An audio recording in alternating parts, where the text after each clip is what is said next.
इस मूवी के शुरुआत में हम लोग एक रक्ष नाम के शैतान को देखेंगे जो कि काम वासना का देवता था। उसके गुस्से से बचने के लिए गांव वाले उसे हर साल एक कुंवारी लड़की भेंट किया करते थे ताकि रक्ष उस लड़की के साथ घपाघप करे और गांव वालों को बख्श दे। ये प्रथा कई सालों से चली आ रही थी। एक दिन इसी तरह गांव के मुखिया की बेटी जिसका नाम सिया था की बारी आती है, लेकिन सिया के शरीर में एक परी की आत्मा थी। गांव वाले सिया को डोली में बिठाकर रक्ष की गुफा तक ले जाते हैं। इसके बाद रक्ष सिया को लेकर गुफा के अंदर चला जाता है और फिर क्या होता है ये हम आगे इस वीडियो में देखेंगे। इस मूवी की शुरुआत एक खूबसूरत लड़की निया से होती है जो कि एक परी है। देवताओं ने उसे लोगों की काम वासना को दूर करने और शैतान कामदेव से उनकी रक्षा करने के लिए धरती पर भेजा था, लेकिन धरती पर आने के बाद निया रक्ष नाम के शैतान के प्यार में पड़ जाती है। लोगों की रक्षा करने के बजाय वो खुद ही कामदेव के साथ अपनी वासना मिटाने लगती है। देवता जब निया की हरकतें देखते हैं तो वे नाराज हो जाते हैं। इसके बाद देवता दो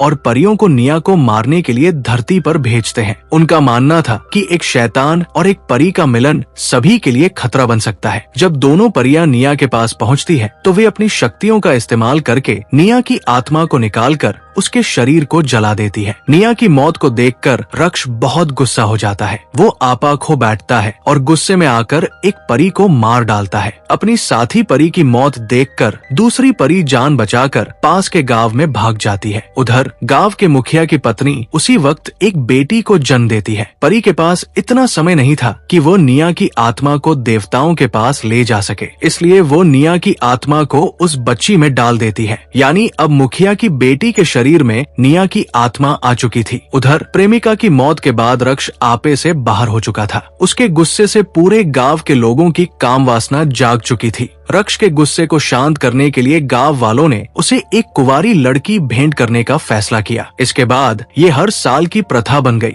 रक्ष गांव से दूर एक गुफा में रहता था। गांव वाले हर साल एक कुंवारी लड़की को डोली में बैठाकर उसकी गुफा तक छोड़ाते थे ताकि रक्ष की हवस शांत रहे। जब डोली गुफा तक पहुंचती तो रक्ष उस लड़की को अंदर ले जाता और उसके साथ जमकर घपाघप करता। रक्ष के साथ एक औरत भी रहती थी जिसका नाम मीरा था। वो अपनी शक्तियों का इस्तेमाल करके रक्ष के जख्मों को ठीक करती थी। मीरा अपनी शक्तियों को बढ़ाने के लिए गांव वालों के साथ इंटीमेट होती थी। जैसे ही मीरा किसी गांव वाले से घपाघप करती उसकी शक्तियाँ बहुत बढ़ जाती थी। कई साल बीत जाते हैं। मुखिया की बेटी जिसके शरीर में निया की आत्मा थी अब जवान हो चुकी थी। उसका नाम सिया था और उसकी खूबसूरती के लोग दीवाने थे। एक दिन सिया अपने दोस्तों के साथ थी, तभी अचानक रक्ष उसके सामने आ जाता है। रक्ष को देखकर सिया उसे घूरने लगती है क्योंकि उसके शरीर में निया की आत्मा थी, इसलिए वो उसकी तरफ आकर्षित होने लगती है। यहाँ से जाने के बाद जब सिया अपने दोस्तों के साथ थी तभी उनकी नजर एक नाव पर पड़ी। उस नाव पर बहुत सारी मछलियाँ तड़प रही थी।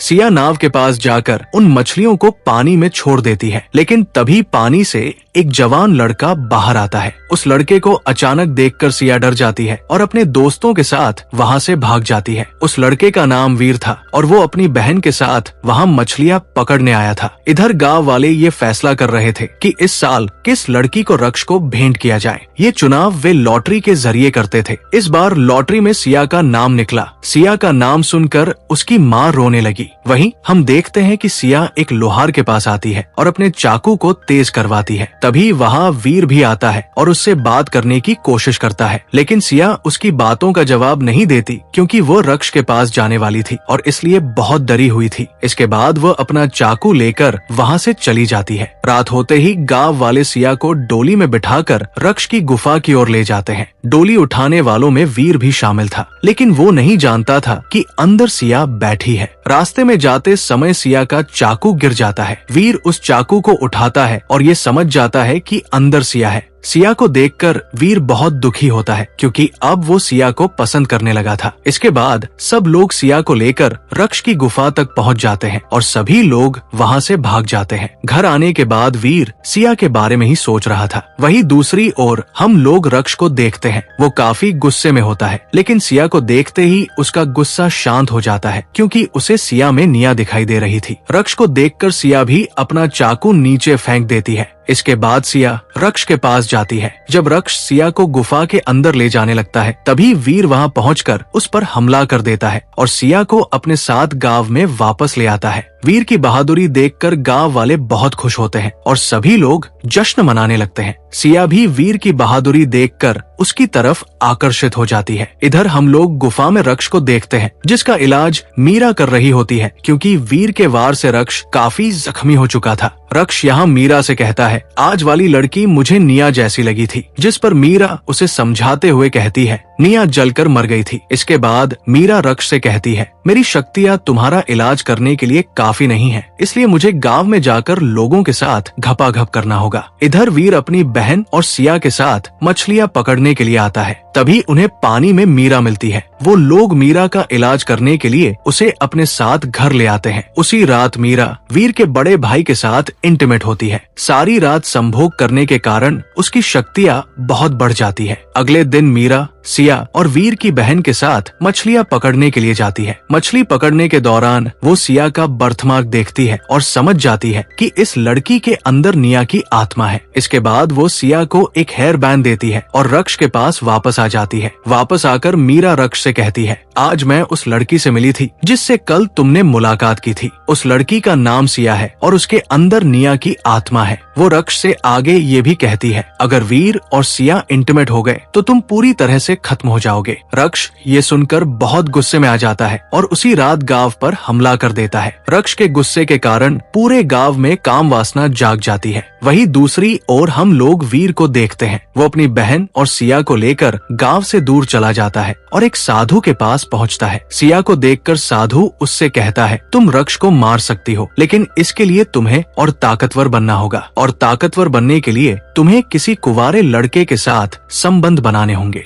ये सुनने के बाद वीर और सिया एक कोने में जाते हैं और वहाँ भयंकर घपाघप करते हैं। उधर वीर की बहन अपने बालों को ठीक कर रही थी। तभी साधु की नजर उसके हेयर बैंड पर पड़ती है। ये देखकर साधु उससे कहता है, ये तो रक्ष का जादुई हेयर बैंड है और इसके जरिए उसे पता है कि तुम लोग अभी कहाँ हो। साधु ये सब कह ही रहा होता है, तभी रक्ष वहाँ पहुँच जाता है। वो वीर को पकड़कर अपनी गुफा में ले आता है और बर्फ में कैद कर देता है। इसके बाद सिया और वीर की बहन भी वहाँ पहुँच जाते हैं। यान रक्ष के पास जाती है और अपने शरीर के जलवे दिखाकर उसे अपनी तरफ आकर्षित करती है। इधर हम लोग सिया को देखते हैं, जो अपने शरीर की गर्मी से बर्फ को पिघलाने की कोशिश कर रही होती है। जैसे ही बर्फ पिघलती है, वीर बाहर आता है और ये दोनों वही इंटीमेट होते हैं। तभी रक्ष की नजर इन दोनों पर पड़ती है। इन्हें देखकर वो बहुत गुस्से में आ जाता है और वीर को मारने के लिए उसकी तरफ तलवार फेंकता है, लेकिन सिया तलवार के सामने आ जाती है। रक्ष की तलवार सिया के उसी निशान पर जाकर लगती है जहां निया की आत्मा थी। तलवार लगने की वजह से निया की आत्मा